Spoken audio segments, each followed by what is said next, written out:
engaging in organized criminal activity. Mr. Lewis, what is the announcement? Well, Judge, this is one that we received from the last setting because he had not been getting his medication, was trying to get that taken care of.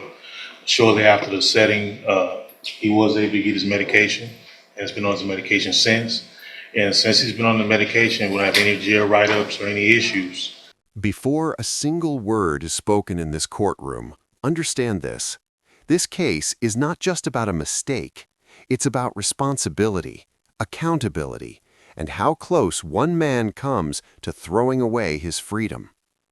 Today, Camden Jackson walks into court facing a charge that could quietly explode into something far worse. Engaging in organized criminal activity combined with repeated behavioral violations while already in custody. And here's the twist. The entire hearing pivots on one uncomfortable question. Is this about mental health or is this about choice? The judge is not here to play favorites. In fact, you'll hear her say it directly. No one is against him today. But that doesn't mean sympathy equals leniency. The court has already bent once. Probation was granted. ISF was offered. Clear instructions were given. And yet problems followed him into the jail itself. What makes this case gripping is the tightrope the judge walks. On one side, genuine concerns about medication, mental health treatment, and rehabilitation.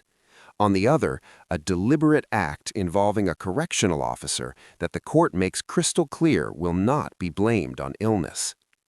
This hearing becomes a live demonstration of how fast probation can turn into prison, and how one final chance can come with zero tolerance attached.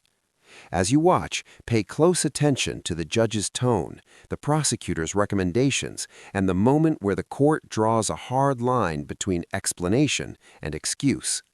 Because by the end of this hearing, Camden Jackson will either walk out with a future or one mistake away from a 20-year sentence. Of what we previously have been seeing before all this started. Okay. And yeah, I remember. I did send an email, made a call about that. Okay. right. Okay, so where are we now? Well, I've talked with the state about the situation, and we were in hopes that now since we've got this issue resolved with this medication, he can go ahead with the ISF condition, and so we can continue on. But that's what this whole came from. That he was MTRP This was shows. Sorry, it doesn't show MTRP on here. yeah. Okay, sorry. No, I'm Okay, so Judge, if I may, I'd like Ms. Lopez to give her input. I think she has a little bit of a different opinion. Obviously, we all different in court, but I trust Ms. Lopez's opinion on this. we haven't gone through the motion, gotten any pleas on the motion or anything like that. No, we didn't do any of that. Okay, Ms. Lopez, would you raise your right hand, please, ma'am? Do you swear affirm the testimony you're going to give in this hearing will be the truth, the whole truth, and nothing but the truth? Thanks. So what's your position, I guess? Well, Your Honor, I would like to point out just a couple things. Originally, this all transpired because he was sentenced to ISF and you had told him to get no further write-ups at the jail. He then received another write-up, and it was enough for you to ask Ms. Warner to specifically request that I file an MTRP. I received an email from her that stated that you specifically sent the report for it to be sent to me. And so that was why the MTRP was filed. Since then, we've had quite a few jail incident reports. I actually went and saw Mr. Jackson out at the jail in August 28th of 25, in which I informed him of the MTRP being filed, and I advised him, hey, you really need to behave while you're out here, because at this point you are going back in front of your judge. And then it continued. Now I understand that since he's been on his medication, he has not had any incidents. And so my request at this point would be that if the secret to Mr. Jackson behaving is medication, then I am still in favor of him going to ISF Cognitive. However, I would suggest that he be placed on the mental health initiative caseload, forensic caseload afterwards, because if the only way Mr. Jackson is going to be able to function and behave in society is with mental health meds, then he needs to be on the mental health caseload. Absolutely. Additionally, however, I would say that it needs to be established that he be on zero tolerance. because if he's acting like this at the jail, I don't need him acting like this in the community. Agreed. And then I would also truthfully suggest that once he completes the mental health caseload, he then come to the high medium risk caseload, because additionally, if he needs all this help in order to behave, he needs to have serious supervision long-term or longer term. That's not to say that he won't ever end up on a regular felony caseload, but if he's having this much trouble behaving in the jail, it tends to say that he needs a little more assistance. I don't disagree with any of that. Do you, Mr. Lewis? No, I don't, Judge. This was definitely a situation where, this is once I was appointed, of course, I had him evaluated for competency, and then to the point where when I realized that he hasn't been on any medication the entire time he's been in custody, that definitely stuck out to me. Just the fact that in this short time since he's been on his medication has made this difference, then definitely those issues for mental health issues need to be addressed to make sure that through probation he does get the help he needs, the proper vehicles for him to be successful. What medication did they start, Mr. Jackson? I really don't know. You don't know what it's called? What is it? No. You take it every day? Even know.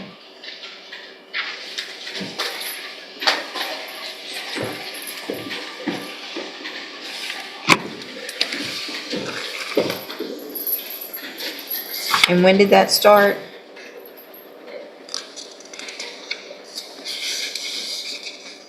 It was about a week or two after the last court date. Okay, He was last here on January 6th. That's what I thought. Right. okay.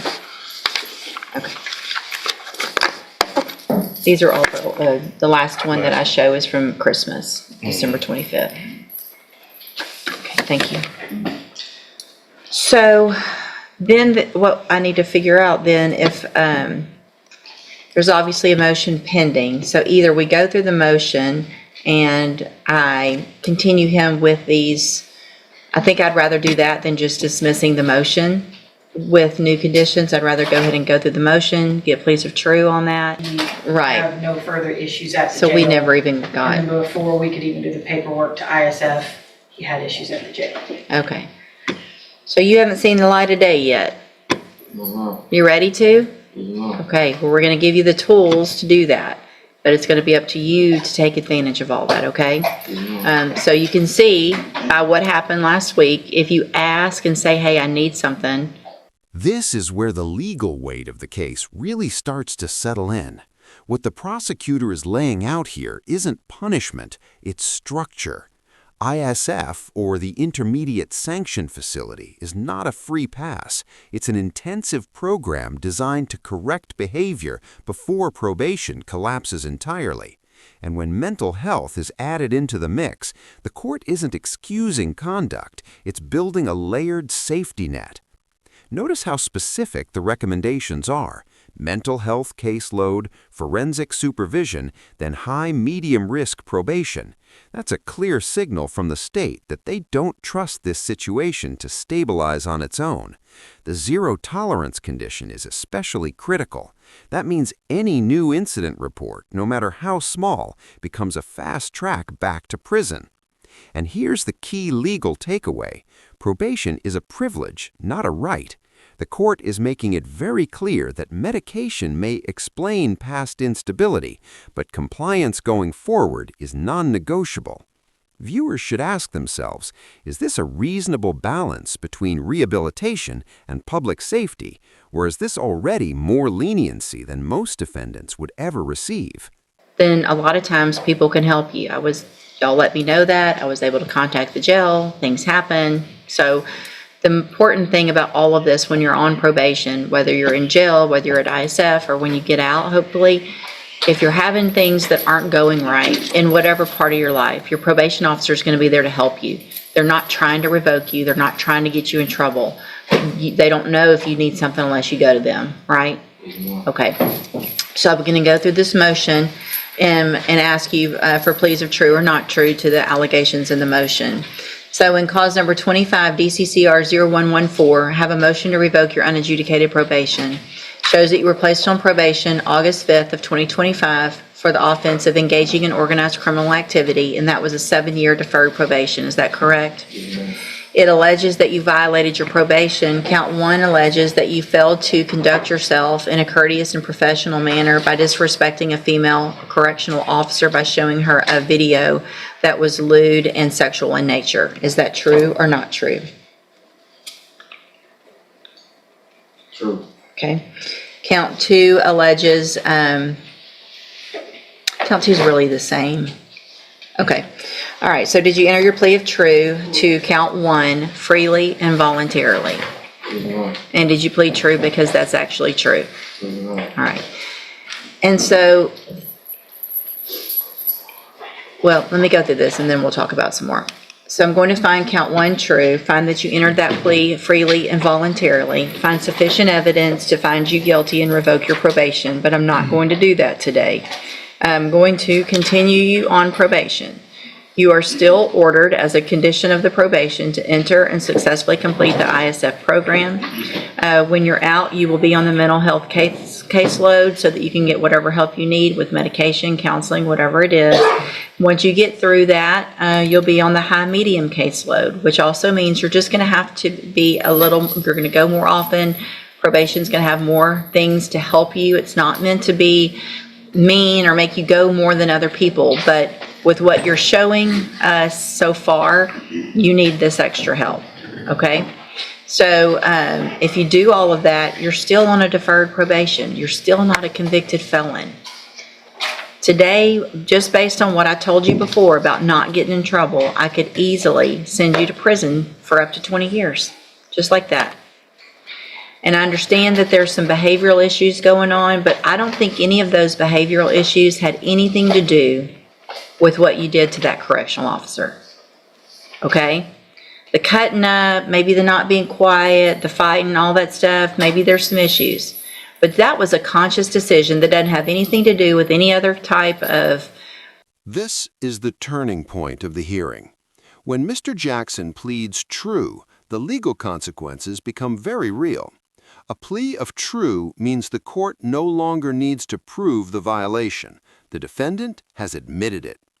At this moment, the judge is legally justified in revoking probation immediately. Prison is not a threat here, it's a fully available option. But instead of slamming the gavel, the judge pauses and delivers one of the most important distinctions you'll hear in any courtroom. She separates mental health struggles from conscious decisions. The court acknowledges behavioral issues, acknowledges treatment needs, but draws a hard line at conduct that involved showing inappropriate material to a correctional officer. That, the judge says plainly, was a choice. This explanation matters because it shows viewers how judges actually think. Compassion does not erase accountability. Mental health support does not cancel personal responsibility.